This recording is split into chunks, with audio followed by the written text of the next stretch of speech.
George Mikan. In the early 1950s, George Mikan stood above everyone else, literally and figuratively. At 6 feet 10 inches, he was a giant in a league still adjusting to big men, and his size gave him an unfair edge.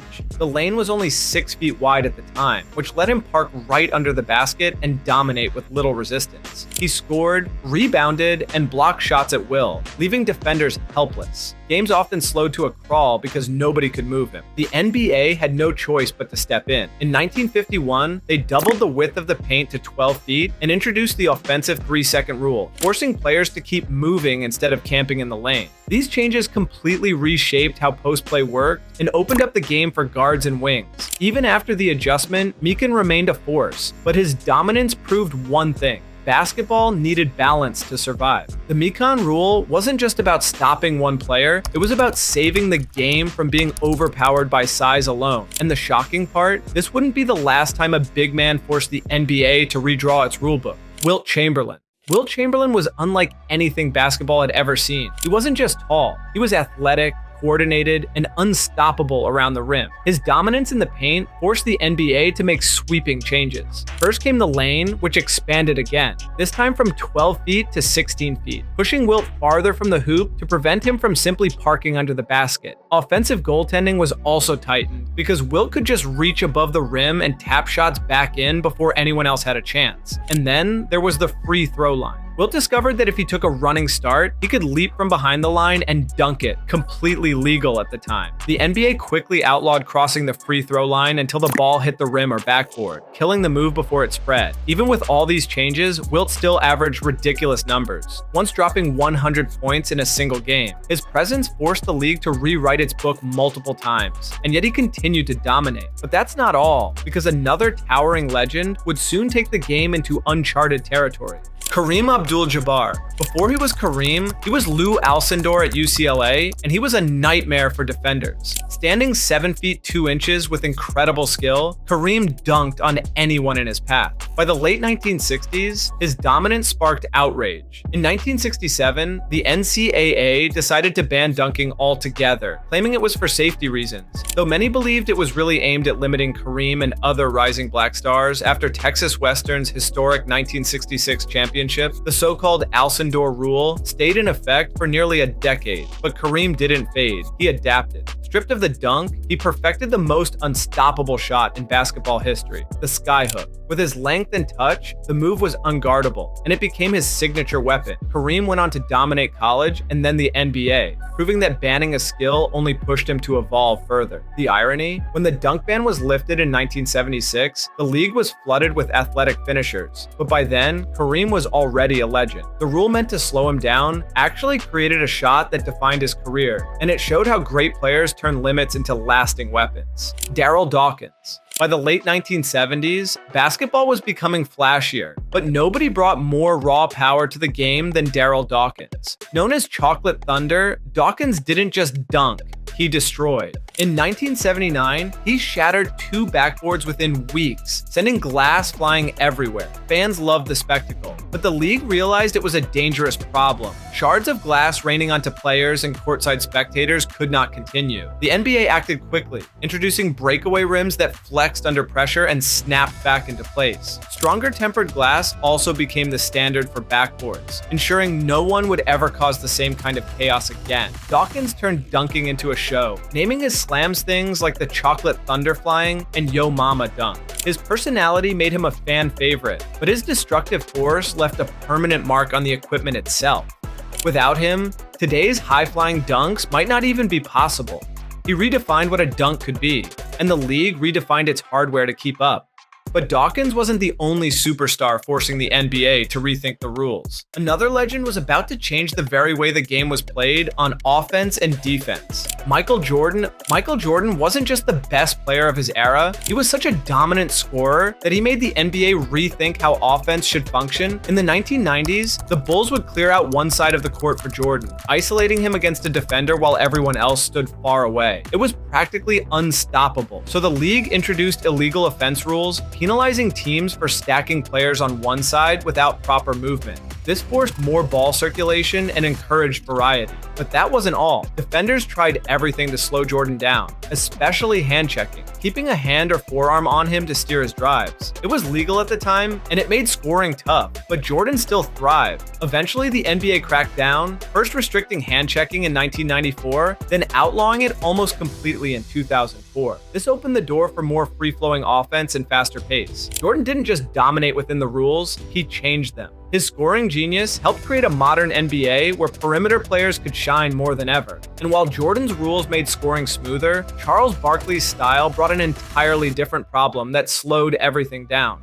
Charles Barkley's game was built on strength, craft, and patience, but that patience became a problem for the league. In the 1990s, Barkley would back down defenders for what felt like an eternity, dribbling with his back to the basket while everyone else just stood around waiting. He could take 10, sometimes 15 seconds before making a move. It was effective, but it was boring to watch, and it killed the pace of games. By 1999, the NBA stepped in with the 5-second back to the basket rule. Now, if a player dribbled with their back or side to the hoop below the free throw line for more than 5 seconds, it was a violation. The change sped up possessions and made the game more exciting to watch. Barkley was still effective, but his style of play could no longer dictate the tempo at such a slow pace. Fans wanted action, not endless grinding in the post. The rule is still in effect today, keeping post play decisive and sharp, but while Barkley forced a limit on time, another defensive star would end up changing the physicality of basketball altogether, and what came next would reshape the way guards and wings attacked forever.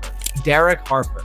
In the rough and tumble era of the 1990s, Derek Harper was a master of physical defense. He used hand checking, keeping his hand or forearm on a ball handler, to guide, steer, and frustrate opponents. It wasn't dirty, it was legal, and Harper was one of the best at it, but the style was brutal on offense, making it hard for guards to move freely and slowing down the overall pace of games. Fans and league officials grew tired of seeing stars wrestled into submission, so change was inevitable. In 1994, the NBA began limiting hand checking above the free throw line, and by 2004, they banned it entirely. Suddenly, perimeter players had space to operate and offensive creativity exploded. Scoring went up, pace quickened, and the league leaned more into freedom of movement. While Harper wasn't the only defender using the tactic, his effectiveness made him a poster boy for why it needed to go. The ban didn't just alter defense, it reshaped the entire league, ushering in a new era of guard dominance. And yet, while Harper changed how defense was played, another legend would soon change how the league handled culture, style, and even image off the court. Allen Iverson.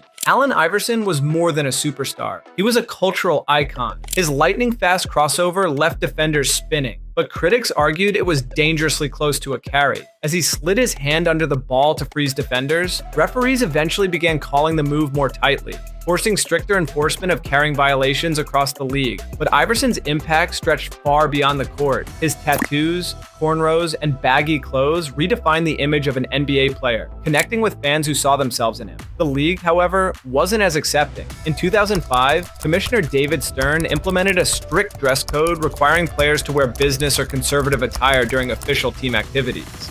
It was widely seen as a direct response to Iverson's influence, sparking controversy and debate over identity and individuality. While many players conformed, Iverson pushed back, calling the rule unfair and unnecessary. Over time, the league softened the policy, but Iverson's fight left a permanent mark. He forced the NBA to confront culture head-on, showing that dominance isn't always about stats. It can be about influence. But as Iverson reshaped style, another giant reshaped strategy, and his weakness at the free throw line created one of the strangest rules ever. But first, only cool people are subscribed to this channel. So hit that subscribe button before we go any further. Shaquille O'Neal. Shaquille O'Neal was one of the most unstoppable forces the NBA had ever seen. He bullied opponents in the paint, dunked over anyone, and left defenses with no good answers. But he had one glaring weakness: free throws. Teams began hacking him off the ball, intentionally fouling him before he could even touch it, just to send him to the line. The strategy became known as hack-a-shaq, and while it sometimes worked, it also slowed games to a crawl and made the product unbearable for fans. By the 2008 to 2009 season, the NBA had enough. They introduced a rule that in the final 2 minutes, any foul away from the ball would result in one free throw and possession for the offense. Suddenly, hacking Shaq late in games was too costly, forcing teams to play honestly. The change didn't erase his free throw struggles, but it kept the pace of games alive and protected the flow of competition. Shaq's dominance made fouling look like the only option, and the league had to intervene. But the next rule change wasn't about big men. It was about shooters using every trick they could to get whistles in their favor.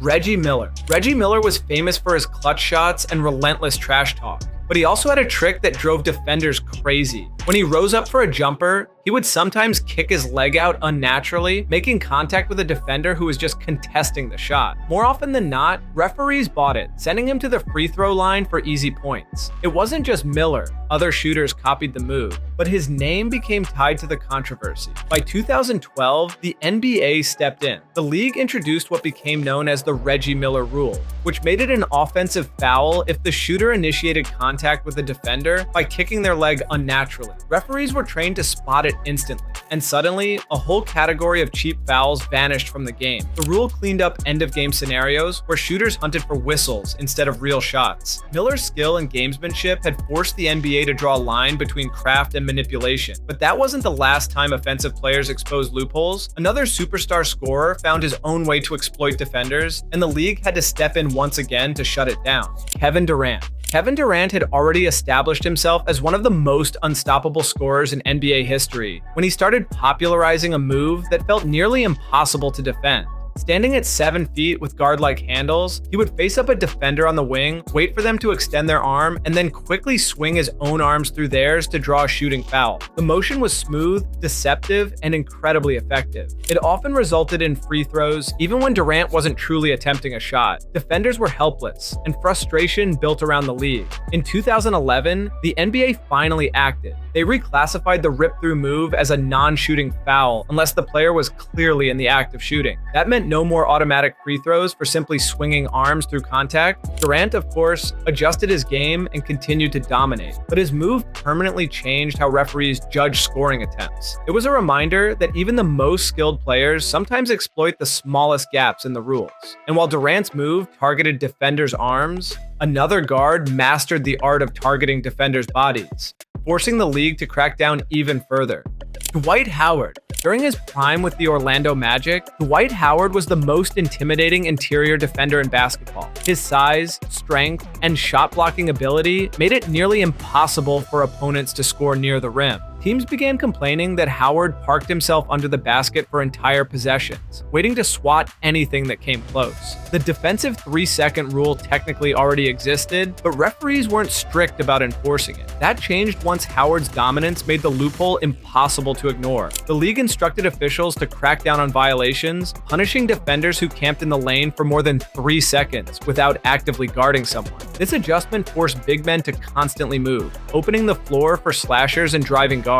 Howard still managed to be a 3-time Defensive Player of the Year, but the enforcement cut into his ability to completely shut down the paint. The change didn't just limit him, it also set the tone for a modern NBA where spacing became everything. And yet, if Dwight pushed the league to clean up defense, another superstar guard forced the NBA to clean up offense in a way that had fans divided for years. Dwayne Wade. Dwayne Wade was a master at getting to the free throw line, and his deadliest weapon was the pump fake. Defenders knew they couldn't give him an open jumper, so they jumped, and Wade leaned right into them, drawing contact and racking up free throws. At his peak, he averaged nearly 11 attempts from the line per game, which tilted entire matchups. Other players adopted the move too, and soon games slowed down as possessions turned into free throw parades. Fans and coaches complained that it wasn't real basketball, it was foul hunting. In 2021, the NBA cracked down with new guidelines against non-basketball moves. If a shooter jumped sideways or unnaturally into a defender after a pump fake,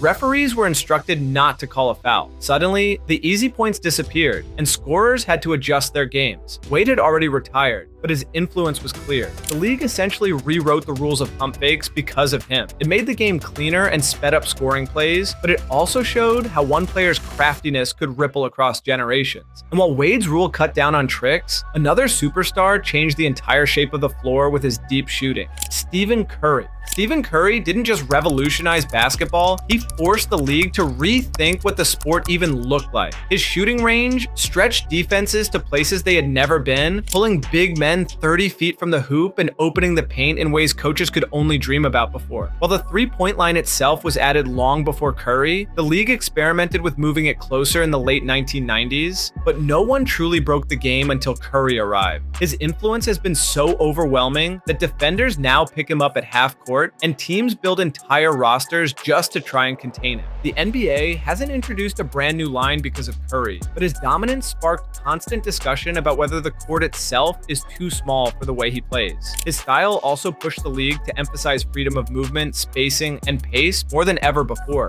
Curry's shooting didn't just change strategy, it changed how the game is taught at every level, with kids launching threes as soon as they can lift a ball. But as Curry bent space, another modern superstar bent the rules of movement itself, forcing officials to step in. Giannis Antetokounmpo.